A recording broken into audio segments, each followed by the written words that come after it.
தமிழகத்தில் அதிமுக ஆட்சி அமைக்க வாய்ப்புள்ளதாக ஜேபிசி டைம்ஸ் நவ் கருத்து கணிப்பில் தகவல் தெரிவிக்கப்பட்டுள்ளது.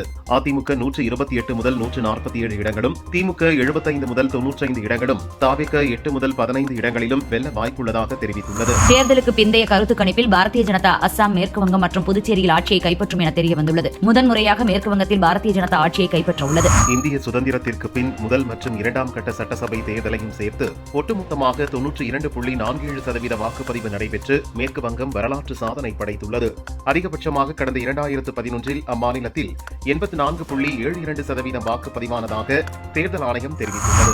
பெங்களூருவில் வழக்கத்துக்கு மாறாக இன்று பலத்த மழை கொட்டியது. சாலைகளில் தண்ணீர் பெருக்கெடுத்து ஓடியது. பௌரி அரசு மருத்துவமனை காம்பவுண்ட் சுவர் இடிந்து விழுந்ததில் 3 குழந்தைகள் உள்பட 7 பேர் பலியாகினர். கர்நாடக மாநிலம் பெங்களூருவில் கனமழையால் மருத்துவமனை அருகே காம்பவுண்ட் சுவர் இடிந்து 7 பேர் இறந்த விபத்தில் உயிரிழந்தோரின் குடும்பத்திற்கு ரூபாய் 5 லட்சம் இழப்பீடு வழங்கப்படும் என கர்நாடக அரசு அறிவித்துள்ளது.